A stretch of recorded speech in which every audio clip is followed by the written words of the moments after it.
It's time to dad.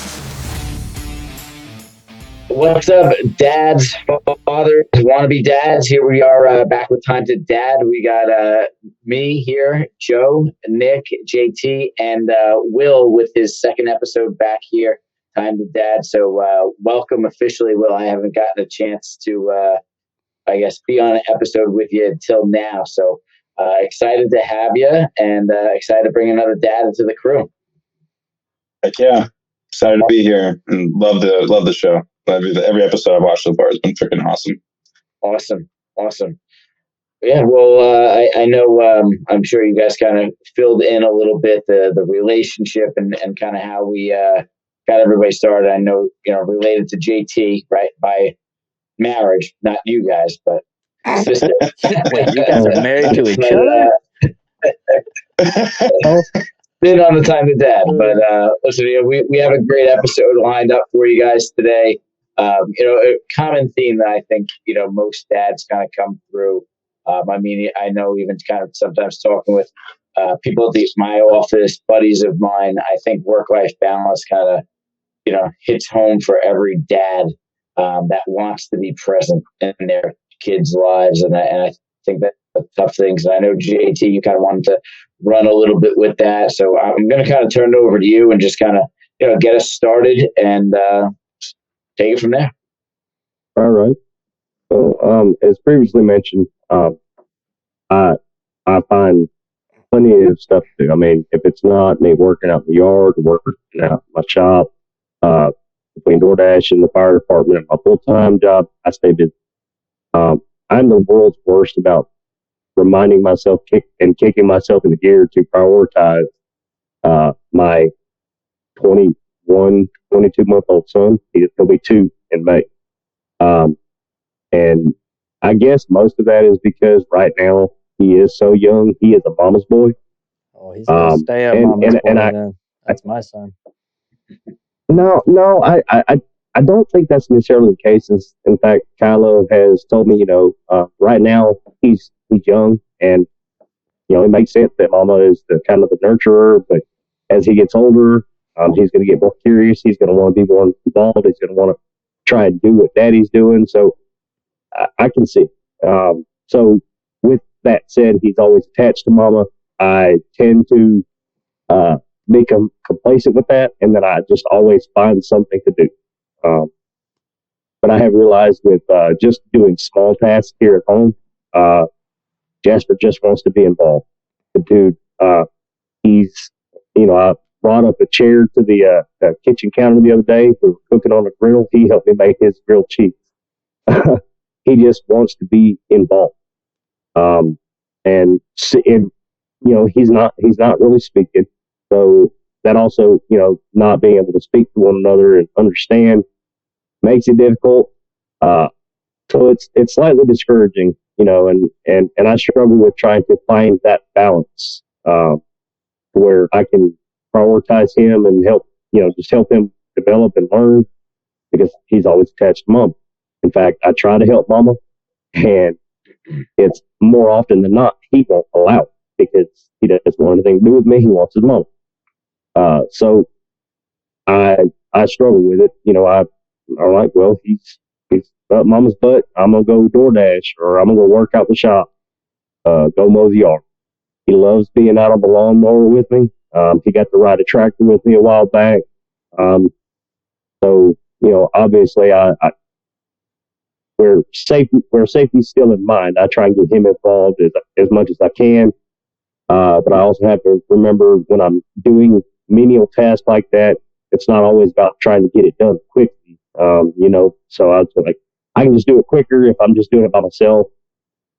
He helped me load limbs and sticks out in my yard, so I didn't run over them with the mower. He helped me load them in a tractor bucket. He had a blast doing it. Damn, you're tugging at my heartstrings. One day you're going to look back, dude, and be like, fuck, I wish I had spent 4 hours cutting the grass with that kid on my lawnmower. And the lawnmower is really near and dear to me. My dad didn't get to meet my son. But some of the best photos we have of my dad before he passed, are my oldest nephew riding on that lawnmower with my dad. And he still remembers to this day. That's like one of the things. I mean, the smiles on that kid's face when he rode with my dad, or you'll probably never get that kid to smile like that again. And that's a really interesting point that you brought up. Sorry, not to get emotional on your topic, but after my dad passed, uh, with anyone passing, you go through that weird phase of just kind of being numb. You go through that angry phase of hating God, or if you're religious, or just kind of being mad at the world. And then you go through that phase where you kind of get back to normalcy, and then you hit this. Maybe you hit this phase, but I kind of hit this phase where um, I stopped looking at things that would trigger memories of my dad as a negative, and I started looking at them as building blocks for the way I wanted to be a dad and the way I want my son to remember me. Um, so when you talk about work life balance, it's a freaking struggle, man. But no matter your kid's age, they're gonna those little moments where, like you said, you could get it done so much faster without them. You're 100% right, and that's probably 1,000% better for your mental state, your energy level, your life flow of just the hierarchy of things you need to get done and out of the way, so that you can take care of things that you need to do as a dad, right? But cherish those little moments, man. And that's really what sparked me. Like when we talked this previous episode about, I make it a point, if my son directly comes to me and says, "Hey, Dad, will you do this with me or play with me?" I drop what I'm doing, obviously, if I can, and I do something with him. And I think that's where we talk about it all the time, that being a dad is a grind, right? It's constantly being beat up and worn down and not having the energy to do shit. But I think what sets those dads that are stellar dads apart from the average dad is being able to dig down in your gut and find that extra energy to do whatever you need to do. Spend an extra 2 hours out mowing the lawn with your kid, having a blast. And surprisingly, when you do shit like that, you'll find that it does not take the amount of energy you think it's going to take. It won't empty your tank to the point of where you're running on fumes, even though you feel like it will. Your patience may get to that point, but as far as your energy level, I don't think your energy level will. Um, but yeah, dude, this is a really, really freaking tough topic. I mean, Joe, I know you're a night owl. You got calls with clients, well after probably your kid's bedtime and stuff. That's why you're normally only on the second episode we record. So I know juggling time for you is huge. For my wife, we talked about that last episode too, right? She had to adapt, and it took me kind of being an asshole and being like, look, you can't forget about our family because you have a business to run. I don't have good advice, man. For me, it's just it's just turning the knuckles white and clenching down and just finding a way to muscle through it. But I also don't. I mean, you got three different jobs, so to speak, going on with your fire department. You got your DoorDash, and then you got your 9 to 5. And I don't. I mean, go ahead, Joe. Okay, no, you're good. I was just gonna say, like with the jobs, like the one things you have there, JT, is right. Like the DoorDash is when you want to do it, right? So that's time, and maybe that's something you got to figure out, like when you're going to do, whether it's after bedtime or before he wakes up or something where it's not time there. One thing I learned, it was actually my oldest brother that kind of told me when I started working with him, because I was working full time. I had, I had a soccer business, and then I was kind of getting into the finance world to, open the business here. So I was working like 65, 70 hours prior to that, right? But prior to adding on something else, and then became marriage, and then kids. And I remember talking with them, like, how do you how did you fit things when you were kind of doing stuff like that? And like one of the biggest pieces of advice I got was just scheduling every half hour or scheduling every hour of your day. And not just work, like literally you schedule an hour of time with your wife, you schedule an hour of time with your kids, you schedule that half hour of when you're going to eat lunch, you schedule that time when you're going to work, and having that time. And then, like if you go over, stop working, whatever it is, and then that's your time with your spouse or your kids. And that changed a ton for me, because like sometimes, like if you're door dashing, what's another one drop, right? If you feel like you can go make an extra cash, but if you're supposed to now take that time and give it to your spouse or give it to your kid, and they know that, that's where those I guess resentments or things like that can kind of come in. So scheduling the time was a big thing for me. Still is, it's not. Can't stay on it all the time. It's not perfect, right? It's like impossible. It's not perfect, but it's better. Yeah, it's definitely better. Well, it's always it's always on your conscience if you've got it scheduled. I feel like, and that's a whole different level of discipline if you can schedule it out and nudge yourself to stick to it.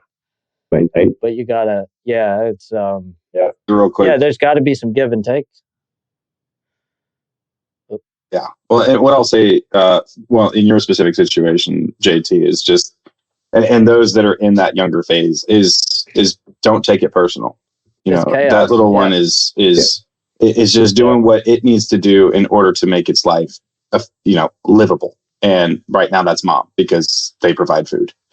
But what I will say is that if you want to try to grow that influence in his life at that young age, is exactly what you're doing. Set the standard, show him what you're doing every day, like take him out on a lawnmower, like Nick said, go out there and set a schedule, like Joe said, when you can. But at the same time, like try to, maybe have your wife like sit outside with you while you have to do a chore or something, and have him just kind of sitting outside. And I guarantee you, he'll notice the little things that you're doing. They won't mean much now, because right now he's just absorbing everything in the world. He's just taking it all in. But eventually that absorption will take hold, and he'll start to realize like, oh, dad's doing more than I thought he was, or he's more than I thought he was. And is he going to turn into, a daddy's boy? Probably not. I don't know. I don't think so. In my opinion, I think that a daddy's boy is not really much of a thing. I think that most of the time, my personality probably will keep that. What I will say is that most of the time, what you're going to find is that he's going to challenge you as a man. He's going to challenge you as a young boy to be like, I'm better than you, and let me show you. And that's most of the time what ends up happening. And there's gonna come a day when he exceeds your level of man. I mean, he's gonna compete with you till the day you're using a fucking walker to walk around. That's boy mentality. 100% is you want to be as strong as dad. You want to be as fast as dad. You want to be able to throw the football as far as dad, or hit the baseball as hard. It's inevitable, and it'll be when it does happen. You're gonna be like, I have accomplished being a dad. Yeah, well, and so to Nick's point, like, not to get super emotional on you guys. So I didn't grow up with that dad. My dad abandoned me when I was a year and a half, and didn't know the guy, and grew up with the stepdad who was very not good daddish. What it taught me was all the wrong things to do, but I did have an idol. I did have somebody that I looked up to, which was my grandfather. And exactly to the conversation here is that I looked at him and everything that he did. Like, he looked at his future and figured out his success, figured out his, financial future, figured out his happiness future. And I idolized him. But at the same time, I competed against him. I never once looked at him like, I'm going to come to you for advice. It was like, I don't need your advice because I'm going to be better than you. And that's the way that my head worked. And not everybody's going to be me. I mean, I'm me, one of one. But at the same time, that's the kind of mentality that I think most of us guys have towards our dads, or, the hero figure. And that's what you hope to be as your son grows up, is that hero figure to be that's the standard. This is what I have to do. That is our logo. Let me beat this to a level. T. That is the background behind our logo. Again, to get emotional, when my dad passed away, I put this long ass Facebook post, and the gist of the post was basically that my dad was super fucking human. Right? He could pull me up from the lowest points of my life. He could, get me through any storm or rocky road I had going on, and that stemmed from just watching him live his life, and how he turned the other cheek to bullshit that life throws you. Everyone gets thrown bullshit, right? And his ability to just adapt and overcome and deal with things, and we talked about sports, right? My dad worked for the post office after he got out of the military. He worked for the post office for 30 something years. And winter baseball game Saturday. Well, he's fucking working almost every Saturday. But I mean, I'll be damned if he didn't rush his ass in his uniform to be there at my games. And he still coached, when he could, and when the schedule worked it out. And that's part of the man I've become, right? That's part of what I am trying to live up to. I'm not there yet. JT, I talked about one day your son's gonna surpass you on your level of anything, but I'm still not even there. I'm still trying to achieve that level of husband, man, dad that my dad was. But can we talk about Mama's Boys for a second? Because it's not a bad thing. It's not a bad thing. Boy, much to Will's point. Right. I didn't have a dad to look up to or emulate growing up. There's a lot of things that I missed out on, like not having somebody to teach me how to work on their vehicle. I'm not a mechanic by any means. Anything I do know how to do is because I was thrown to the wolves and had to do it myself. So we're talking two different views of Mama's Boys, I think, because my dad was around, obviously, and my mom, but my view of a Mama's Boy is like me right now. I'll fucking drop anything I'm doing. Like my mom will call me and be like, I can't get the fucking pilot light lit on the gas stove. Can you come? Yeah, I'm coming over. She lives right around the corner, right? But we're walking to see a parade. I'm carrying mom's chair. I grab it out of her arms and she gives me the whole, I got it. I don't need you to carry this. And I'm carrying way more shit than I should be. But I'm a mama's boy, so I'm grabbing and I think that there are not enough mama's boys in today's society, because by being a mama's boy, it taught me, and this is not to discredit the strength of women out there. My wife is one of those strong women, and she's very strong-willed and a very stubborn woman. But that's where things for me came, like, dropping what you can do to help others. You learn that kind of behavior from being a mama's boy and taking care of your mama and being raised to take what burden you can off her, no matter how small it is. And I think that's a huge piece of missing society. So don't look at that as a negative. I realize you see it as Jasper's clinging to mama and daddy feels a little left out, but it's a good thing in the long run, in my opinion. Your son will have so much. Most of it's just discouraged. Yeah, no, but your son will have so much more respect for women. He will treat women, correctly. So I would say encourage him to be that way, and my son has been that way since he's been born, and Will spoke on it. Mom does the feeding, so that's partially where it stems from. It starts. Mama is my lifeline at this age. But I tend to play the bad cop in our relationship. I get stern. Jen just doesn't have that voice to get stern with Emerson, so it ends up being me. And Daddy scares the shit out of him when I raise my voice, and then Mama's got to go in and snuggle, and he won't calm down until Mama comes and gives him a hug and kiss, so there's a lot of shit at play. But Mama's Boys, I if he ends up to be a mama's boy through the rest of his life, I fully welcome it. Just because I think it's missing. I think a lot of young men these days are that I don't want to say chivalrous, because I think that is a little bit old school, but I mean, you should always hold a door for a woman. You should grab a bag if her arms are full, that kind of thing.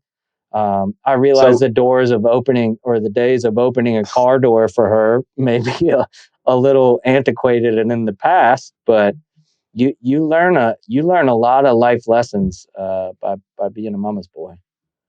So, and to Nick's point, just really wanted to talk real quick on that point. Is like there's a huge trend going on right now about how chivalry is dead with men, and how we just don't have that aspect to us. But if you really think about it and you kind of dig deep for a second, it's not about like the holding the door open, like opening the door for a car, on a car for a girl. It's not so much those kinds of things. It's being respectful, and it's being courteous in the moments that you need to be. And and to Nick's point, like being a mama's boy, it teaches you that. I'm a mama's boy. I mean, Nick or JT, my mom lives 15 minutes from my house, and she comes over almost every other weekend. And what's that? Yeah, exactly. Exactly. And so, she comes over all the time. She tells me she's got mental issues. I talk with her, we talk through everything. I help her with whatever I can at every moment of the day. But that's what's taught me to, in the moments where, for instance, my wife has been, in need of something, I've been able to be that support structure for her, is because I know what is needed from that perspective. Like it teaches you that perspective of the womanhood. I'm just a non-emotional motherfucker is what I get blamed for, right? Like I know my wife needs some sort of like attaboy, or me to just acknowledge like I know the shit you're going through, but she's a stubborn woman, and so part of me is like, she's got this. Don't even bring it up. Yeah. No, I mean she'll admit she's stubborn. I mean, I say it all the fucking time. She says it. I mean, that's why we're together. We're both just stubborn assholes about shit. And but at the same time, when one of us puts some shit in the other's face and is like, "You're fucking up," we're like, "You know what? I am fucking up. Like I need to work on this." But shit. Now I lost my train of thought. But like, I don't even know what was I talking about prior to that. Mama's boy. Yeah, mama's boy. I like when I was younger. When I was younger, like sure, we said disrespectful fucking things. You treated women as a piece of meat, but that was with your guys when there's no women around. As where nowadays that they're saying this kind of stuff in front of girls and women. And the women are okay with it. Talk like that in front of their moms. My mom, if I said some of the shit about how a young lady or a woman looked in front of my mom, holy shit, man, I would get the backhand at fucking 39 years old. If it was anything but, she's a very beautiful woman. Anything but that. I think that's a matter of too. It's not. I think it's just a matter of the families. Like it. Like I don't know if it's that or it's that social media has driven women to almost portray that. Well, that's what I was just saying. I think TV, social media is just, it's put such an emphasis like on this everything. Is what you want to be, right? So it's okay if someone calls you that or acts this way around you. Yeah. I think it's kind of like all the sitcoms on TV, like when they started making like the dads in the shows, like the idiots, and the moms handled everything, right? Like they kind of like changed the culture. But if you didn't have TV and you just knew life, what your uncle did, what your grandfather did, what your dad did, what your oldest brother did, and how they ran a household, you would never see that side that the media portrayed. But because media portrays that, I think it's created such a different, like I would tell you, like, I don't see many disrespectful men in my life because we don't hang out with them. Yeah. Right. Yeah. Like, you don't include them. You know what I mean? Like, if it wasn't for social media and TV, I would be like, what the hell are you guys talking about? Like, every person in my life loves their mother, loves this, does everything for them. All my friends do. Yeah. Right. Like, all the people I hang out with or associate with are on that same, I guess, moral spectrum aspect of it, but is it out there? 100%. It's just not in my circle, and it's probably not in a lot of our circles, which is why we're talking about it. Well, right? let me ask you this. So you're at a restaurant, right? Packed ass restaurant. There's a huge waiting list.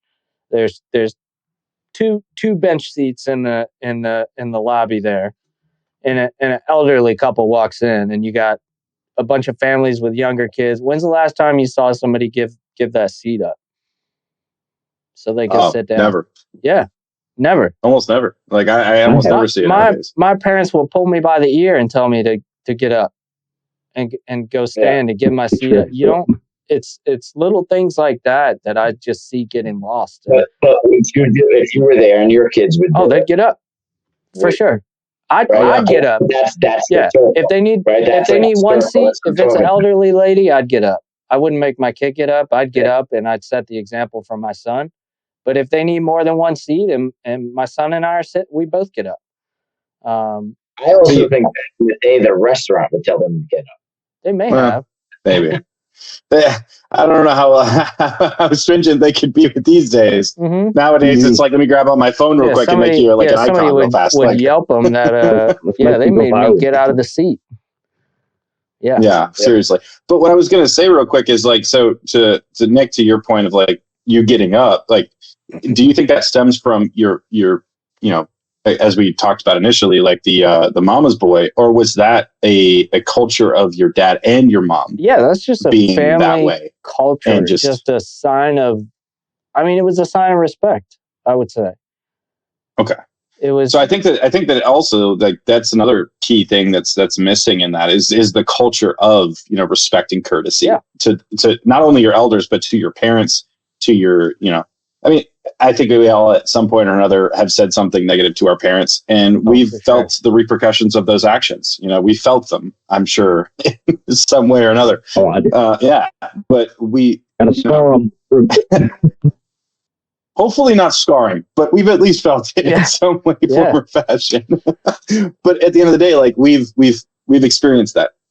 In today's culture, I mean, think of the negative repercussions for most kids these days where they don't give up their seat. What's the repercussion? Their parents go, okay. And that's pretty much it. Or they get up and they go. To the previous episode where we just talked about where the kid and the family are oblivious to their surroundings. Yes. Huge fact on that. Like they just don't understand that this elderly couple walked in. Let me give up my seat. They don't even know that the elderly couple is there. Dude, they're doom scrolling on the tablets and whatever else. So we went to the Christmas parade this year, and we're sitting down at the parade. We had brought our chairs, and the parade's like halfway through, and I noticed, like, out of the corner of my eye and hear this woman kind of yelling at someone. And so I look over and there's two obviously Hispanic kids that are standing right between me and this woman we don't know.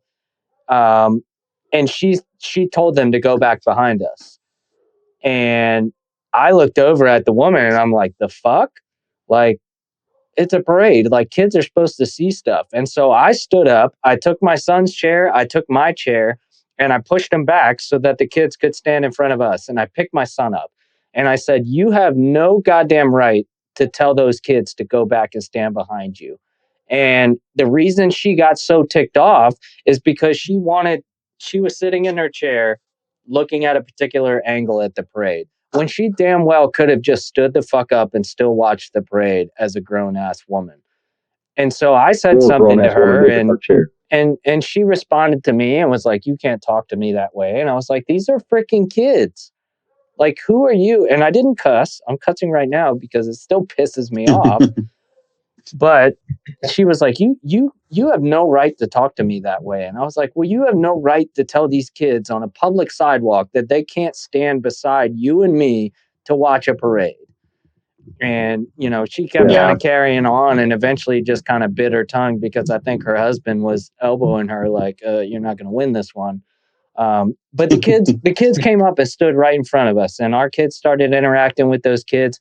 And their mom behind me, who I don't think spoke a lick of English, kind of nudged me in the back and said, "Thank you."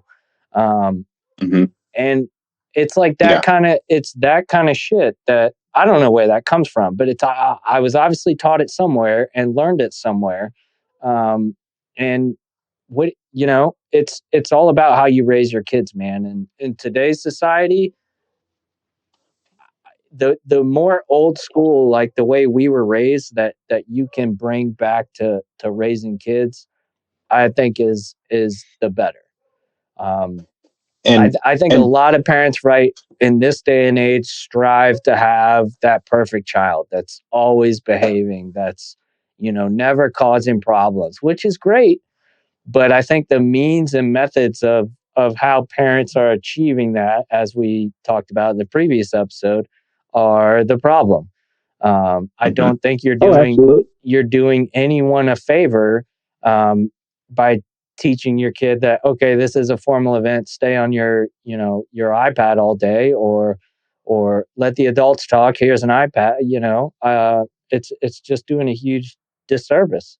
And I'll always stick up for kids, man. I don't usually get into it with adults just over adult shit, but when it comes to kids and somebody saying something like that, it made my blood boil, man. And I know I freaked my mom out because all of a sudden she's right beside me and she's like, whoa, like who's this lady he's going at and what the fuck happened? Because she didn't hear the conversation. The lady tried to keep it pretty hush hush, and I just happened to overhear her. And I saw the look on those kids' faces when they turned around and went to go sneak back behind us and stand in the back. And I was just like, I'm not gonna sit here and let this happen. Right. So real quick, I just really quickly wanted to bring it back real quick to the work-life balance. And I just wanted to talk real quick. I totally agree with like advocating for kids, because kids can't advocate for themselves. Yeah. So why would you ask them to? And parents should be doing that. But to JT's point earlier in the episode, I just wanted to bring back to the work-life balance. So one of the things that may be controversial, and I don't know if everyone necessarily agrees with it, but the way I viewed my kids growing up, or my two younger ones, not my older one, but my two younger ones, when they were at the age that the Jasper's at, is, and JT, you and I've kind of talked about it, is finding a way to elevate my career in a way that allowed me to have more free time. And so, you know, I was still in the military. I went to pursue my bachelor's degree in project management, and then inevitably landed a role when I got out of the military. And it has allowed me to have that ability to step away from the computer for a minute and, you know, go build paper airplanes with my kids. And, you know, is it the right thing to do always? No. But at sometimes it's much better for me to prioritize my kids than to focus on this one project that I have to work on. It's a no-brainer for me. So, you know, during this period where, you know, the kids at this point, they have to focus on their moms because their moms are the focus, the centerpiece of their life. Use this as an opportunity to say, okay, how else can I alleviate some of the other jobs that I might have to do, or some of the other things I might have to do? And that could be, you know, anything. It could be the husband to-do list, or whatever you want to call it, or extra jobs, and find that next level in something in order to find that equality between the two. And JT, like I said, you and I talked about it before, where I was looking at a next career jump, and JT had very honestly had mentioned, like, well, do you actually care? Like, is this, well, not so much do you care, but is this actually going to bring you value? And I had to do a self-reflection, be like, I don't know. Maybe it's possible. But I think in the end, like, the work-life balance and to the point, you know, the daddy's girl, the mama's boy, the dichotomy that exists between all of the kids, it all stems from, you know, dads doing what dads need to do in order to find success for their family, and then in the end, utilizing the opportunities they have in front of them to find that solution. And so for JT, for yourself, you know, working 3 jobs, that's tough. That's hard. I don't care who you are. That's that drains you. JT, your wife stays home? Well, she and I both work from home. We both do the same 9 to 5. Yeah. And we're fortunate in that, because then we can both kind of share and split the workload as far as, taking care of Jasper. But more often than not, he often just doesn't want much to do with me. I'm chop liver, and oftentimes I get feeling bad because I hear Kyla groaning, I never get to do this or just be able to do this one thing in peace and quiet. And I find myself being discouraged because I do try and help. However, he makes it impossible to do so. So here's you gotta snatch him. You gotta catch it before she hits that point, I would say.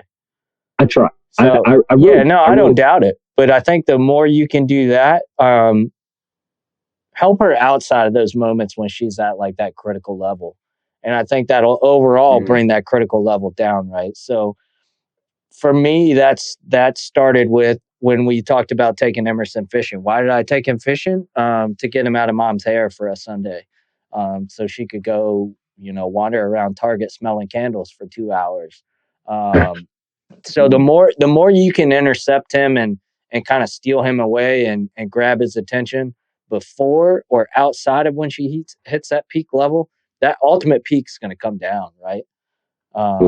Which I think that's just part of the task, is just trying to sneak in there and dads play that weird quirky role where, Jasper's maybe not quite that old, but you'll get to that point where mom can't roughhouse with Jasper, right?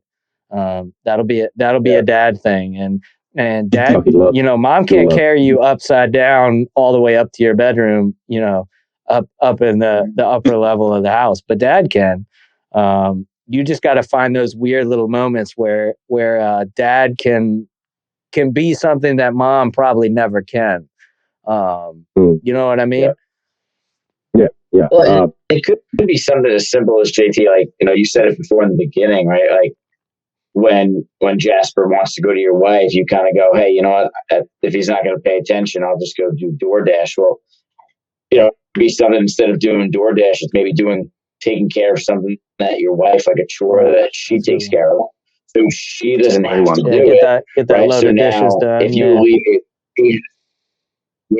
and now the 3 of you can spend that next half hour together because you took care of her half hour thing that she needed to do, right? Because if he's not giving him attention, what does a kid want? Her attention, right? So while she's trying to do the dishes, he might be pulling at her pants. But if you take care of the dishes, now the 3 of you can sit on the living room floor for that next half hour, and now it's work life, and now it's a balance of maybe it's the 3 of you, but maybe then he starts gravitating, because you want to carry him up the stairs, like Nick said, stuff like that.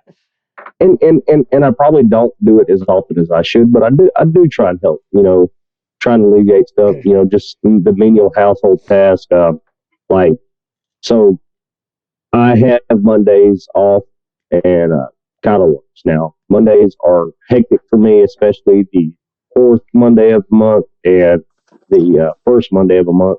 I have firefighting meetings that I have to go to. So I've got one for our specific firehouse, and then I've got a county meeting that I have to attend on the 4th Monday of the month.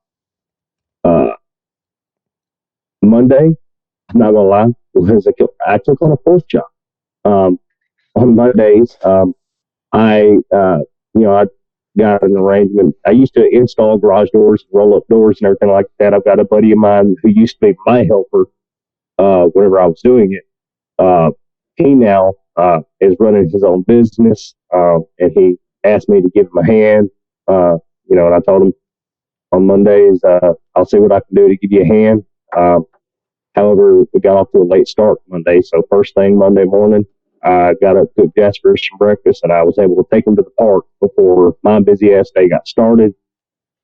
Wound up going to work with him, had to stop 5:30, go to the firehouse meeting, the county firehouse meeting, get done there.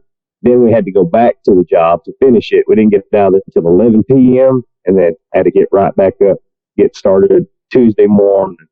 So, yeah, I'm taking on a 4th. So I'm going to ask you this, JT, and this comes as the financial guy, right? are you taking those jobs because it has to be done financially, or are you taking it because you don't know how to say no to people? No, financially, it definitely puts us at an advantage. I mean, we're not left without, right? We do well. We have food in the cupboards. We do well, right? However, we don't really have a whole lot of room to save. We're kind of in that position where where 10 or $20 can make or break your budget. Okay. So I try and do the DoorDash and whatever, kind of add a little bit of cushion, where we can kind of alleviate some, stresses maybe in the middle of the month in between paychecks. I'm a smoker, so I try to make sure that, our actual jobs do not actually have to pay for my smoking habit. That's just done for my extra labor. Like another 10 hours a week. I'm just saying. Huh? Smoking would buy like another 10 hours a week. He's not wrong. He's not wrong. I don't know how much he smokes, but smokes ain't cheap. Stop smoking. So baby steps. I usually he's going to put it into an IRA, a Roth IRA, and then shows him what the money will grow. But in your case, hey, listen, if it buys you 10 more hours with the family, or whatever it is. So no, yeah, I definitely agree. Typically, 2 hours will pay for my carton of cigarettes. So I mean, that's ultimately not an issue. I just try to make sure that any extra money that I make, it's to support my habit. That way, because our main job pay all of our main actual bills, but sometimes we might have to stretch a budget. We might have to throw a tire on, put a new tire on the vehicle or something like that. So that's what these extra jobs do. They just allow us that little bit of cushion, just in case. And I'm also trying to use a DoorDash to help save up money so that I can get the EMT certification program started with the local community college. My job offers tuition reimbursement, but there are a few things that I need to get, to get that taken care of. Still probably got to pay it. I've been trying to use the money to do that. Yeah. So, yeah, yep. That's the ultimate reason for that is that way I can get that going with the certification for the EMT thing. But it definitely helps. I mean, again, we're not necessarily doing bad without. It makes things a little bit easier. Well, you're not. I'm able to look at my wife. You're not alone, dude. Like there's a lot of families finding themselves that were perfectly fine on their budget, 2 years ago, or now, on the struggle bus, man. Like you said, there's nothing in savings. So what happens when your AC goes out? What happens when you got some sort of major plumbing issue? And families do not have the level. I mean, obviously they still got their 401ks and things like that, but families aren't putting money away into a savings account for oopsies type stuff. Yeah. My fridge just broke last week. Yeah. That was $1,500 like that, Yeah. Boom, gone. If I wasn't DoorDashing or doing the job, like if something like that were to happen, there's no way I'd be able to shell out $1,500 for a new fridge. Yeah, you'd be drawing a credit line or something. And that's where I like, it's great to see that, so this is what I was kind of speaking on before of like finding that ability or that next level of, financials, doing the EMT thing. Like that's going to help find that freedom a little bit more to where like it'll pay for some of those little expenses. I mean, I wouldn't call smoking little, but those expenses that are, eating up a lot of your funds that you won't feel as much impact from. And so then, you won't have to feel like you have to spend 2 hours doing DoorDash in order to pay for that habit. And that's 2 hours now you get to spend with Jasper. So like, that's the 2 hours absolutely. That's where I find that work-life balance is comes in is, finding that ability to level up just a little bit more, just to give you that little bit of cushion, a little bit of freedom. And I want to pick your brain later, Will. My apologies, give me just a sec. Will, I want to pick your brain later because, bro, you transition from the military to a what seems to be relatively successful career in record time. You know, you no, well, and I say that because you as well as I know, because you and I have talked about, you were talking about, wanting to help offer some sort of veteran type program to assist veterans transitioning back into regular, cities, and yep. So I want to pick your brain on how you managed to do it on a fast track, because you comparatively to other veterans, you made it happen in record time. And I know that involved a lot of dedication and finding, and that's where I'm curious is, how did you balance that? Because you found your niche in a career very quickly, and you still managed to raise your children. And so I'm just like, what sacrifices did you take to get where you're at? I mean, and I already know about the 14-year sacrifice you actually gave to the military. So I'm talking about just in the niche in that time that you found your niche with your current career. I know that took a lot of work. So I guess like just a high level is give up sleep. What is sleep at that point?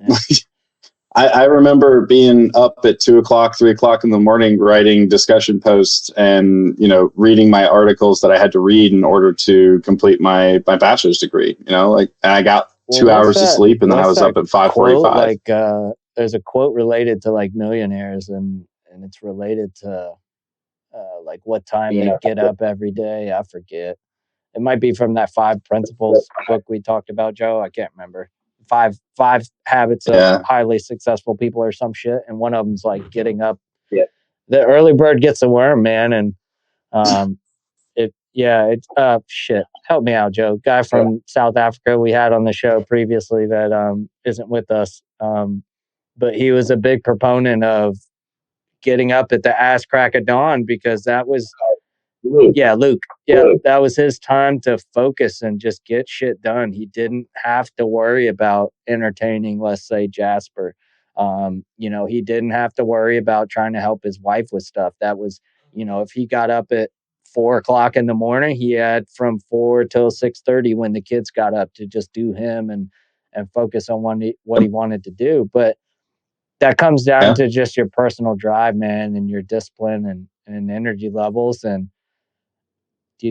can you go to bed early enough to get up that early without, sacrificing your energy for the day and feeling like shit, which we just talked about, not having the energy to kind of be a part of the family.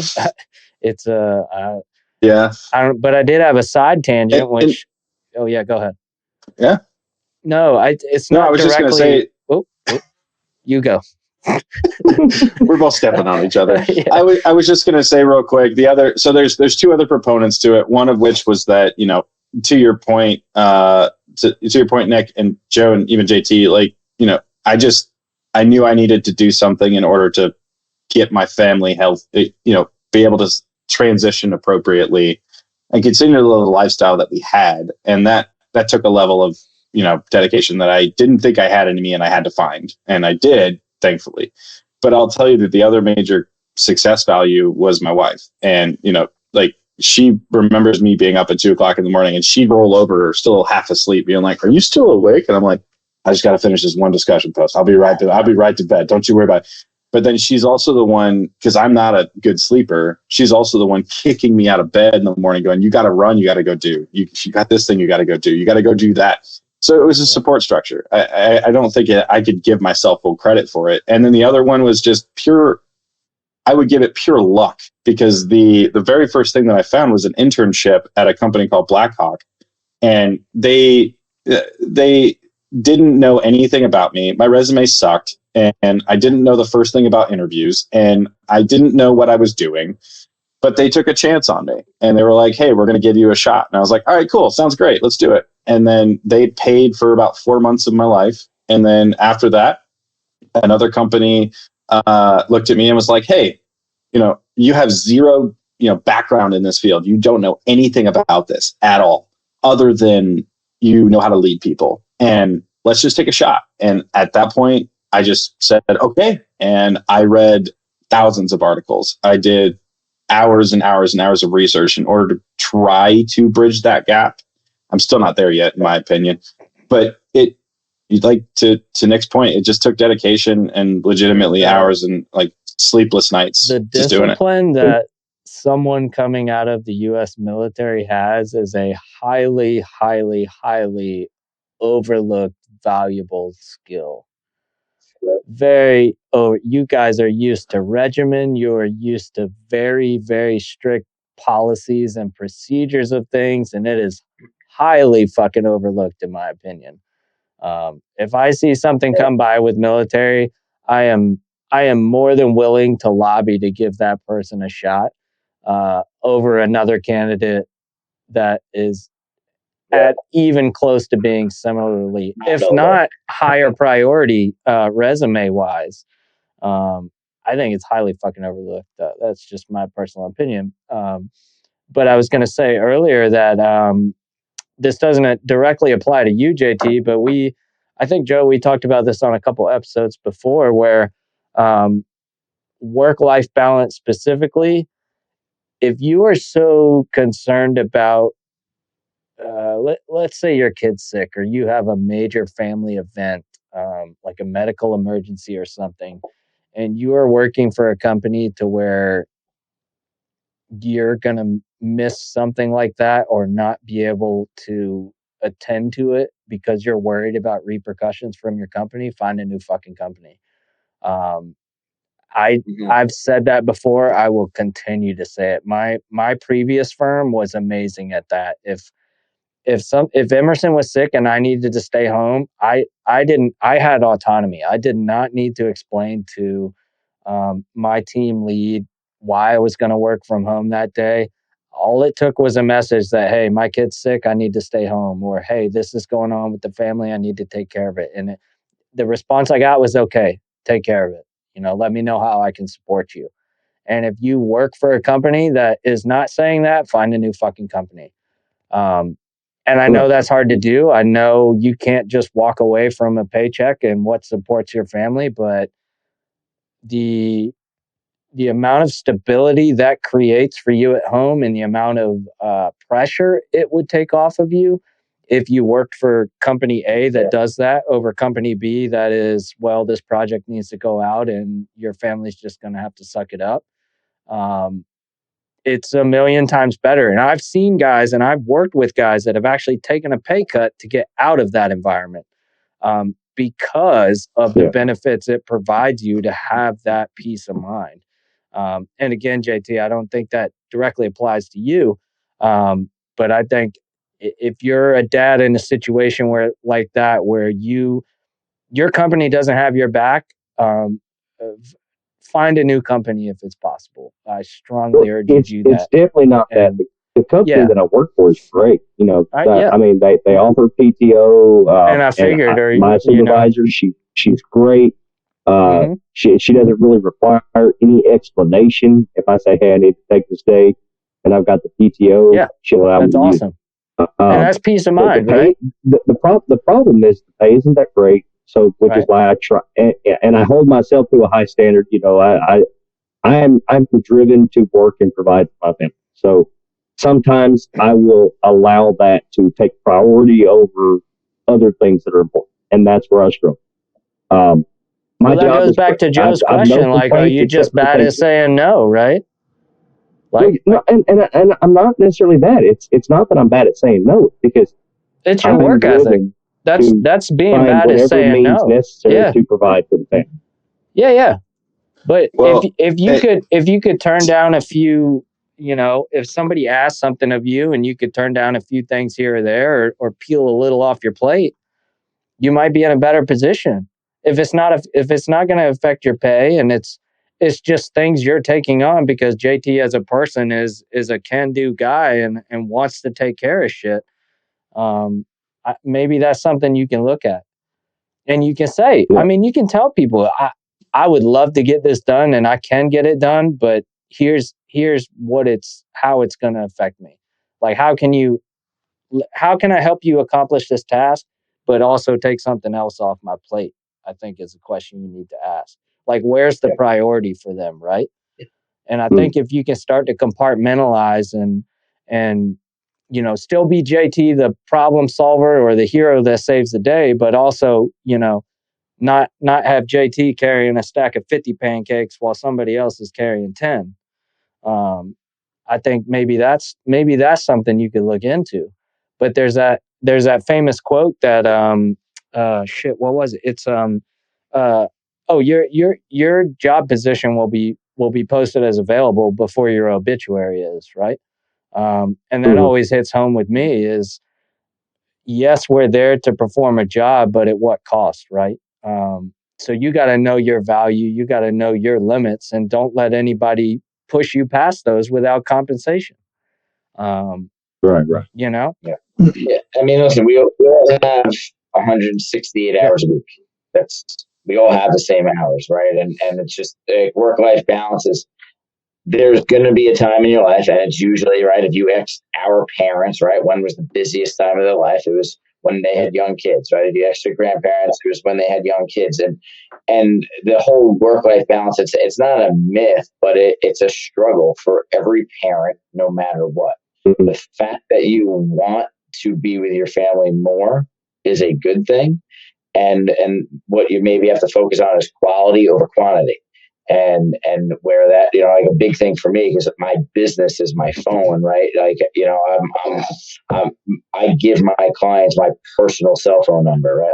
Like they can text me, call me, and that's why we've been able to do that. But a big thing for me, and my wife is very good at reminding me, hey, when you're with our kids, put your phone away. Right. So I'll leave it in the other room so that because if I see my phone and I see a text message, I'm thinking as present in my kids. Right. So that I don't count the amount of hours I get with my kids, but I know, like, when I'm with them, it's quality time. I mean, and maybe that, you know, could be a better thing right now, because right now is a stage of life when you do have to work maybe 3 or 4 jobs to provide as a man and as a father and as a husband. And there's sacrifice somewhere. It's money, time, or family. And you got to figure out which one it's going to be. And a lot of times as men that will provide, we will sacrifice. I think if you want to be a good father, you'll sacrifice the money and struggle right now, because you know you can always make that back. Right. Where you can't get back the time with the young kids now. Yeah. I think JT's on mute. Are you muted, sir? Sorry. I think most of it's just really kicking myself into gear, and making sure, while being able to provide for the family and everything like that, it's just, I can't lose sight of what I need to do, what I need to take care of, which is my family. Work, making all that money don't do a damn bit of good if you leave because they don't feel prioritized. So that's my biggest struggle, and my wife has been very supportive. You know, she understands why I am doing what I'm doing, but eventually that understanding can turn into resentment, and that's what I want to try to avoid. So, that's communication, I think, is all. If that's what you're worried about, just keep that communication open and say, you know, sit down with her, say, hey, is what I'm doing right for us? Am I not doing enough? Am I doing too much? Am I not, you know, present enough? And if the answer to those are you're fine, I'm in your corner with you, then you keep doing what you do and you figure out how to balance those different pieces. But it sucks, dude. I remember that point of, because we had Lily, but Lily didn't come. I didn't meet Lily till she was 7-8 years old, right? So she was already well past the stage you talk about now. But when Emerson came along, you know, after Lily, I was like, shit, I got this parenting thing down. And then Emerson came along, and that whole newborn to 3-4 years old, that's a whole different ballgame, man. I was like, I don't know what the fuck I'm doing. It's a whirlwind, dude. And the beauty of it is, as much as you think maybe you're not there for Jasper right now, or you think you're not, you're probably spending just the right amount of time. Honestly, he's really too young to notice. And so if you need to grind it out now and build that nest egg and get your savings going, now is the time to do it, dude. I know it sucks because these are the milestone years, right? They're doing their first of everything. But now's the time to do it, man. If you can set yourself up now, because Emerson's more needy now than ever, right? He wants to be more involved with like you said, Jasper's getting there. He wants to cook his damn grilled cheese and shit. And you're trying to figure out how to tell a kid that can't fully communicate with you how to not touch the 400-degree pan. That's being a dad, dude. And I really like this topic. I thought this was an awesome freaking episode. I'm glad you brought it up. I know that's always on every dad's mind, and every situation's unique, right? Yeah. I have a single 9-to-5, but my wife has her 9-to-5, and then she's got her business to run. Joe, I believe you're part owner of your business, and so, you know, not only are you trying to run a family, but you're trying to run a business, and it's different for everybody, dude. And that's why I love this freaking podcast, because we're not all the same, and we're not all going to have the same blanket solution. And I wouldn't want to tell somebody this is the only way you can make it happen, right? We just got to figure it out. And I mean, we've talked about it before. I'm fucking shitty at this, dude. I talked to maybe 4 guys I graduated high school with. I don't hang out with a lot of dads in the area. It's me and the family pretty much. My wife and I are homebodies, and I always preach to kind of get you a dad support system if you can locally. But I'm shitty at it myself. But that doesn't mean I'm not gonna give you advice that I think could help you, right? So that was a really cool topic, dude. I appreciate you bringing it up, and I think you'll sort it out, dude. And I mean, you're on our podcast, so Kayla can't be so mad at you for your time that you're involved with the family, and just keep grinding it out, brother, and doing you. There's no room for error or failure. So raising a kid, failure's not an option. So, yeah, you're right. I'll navigate it, but it is nice to be able to have this discussion with y'all, so I can hear y'all's points of view and y'all's takes on it. We're just going to tell you to man up. This kid thing is chaos and hurricane. It's fast and exciting, and then instant disaster. It's designed that way, man. We've talked about Joe. We talked about the keeping up with the Joneses before. Like, everything is not as it seems. Just because a family's going to the park every Saturday and Sunday, and everything looks all sunshine and rainbows, dude. I guarantee you there's a family out there posting that shit, and a dad in that family is struggling 100% more than you are. So just keep doing you, man, and grinding it out. And I mean, like we're doing right now, we'll continue to discuss this kind of stuff because it's relevant, and I think it's important. And it's definitely, this is one of those trickier subjects, I guess, where there is no one solution fits all, and I think most dad topics there isn't. So I appreciate you bringing that topic up tonight, and I had a good time in this episode. But we're getting close to the marker here, so thank you guys for hanging out with us. Like and subscribe. Come hang out on Facebook. I know I've been preaching. We're gonna have some updates with logos and the layout of the recordings and things like that. I promise I'm working on it, but things like we just discussed kind of get in the way of that. And then also we've been talking about specialists, so we got to get back on board with getting some specialists on here. But as always, we appreciate you guys hanging out with us, and we'll catch you on the next episode.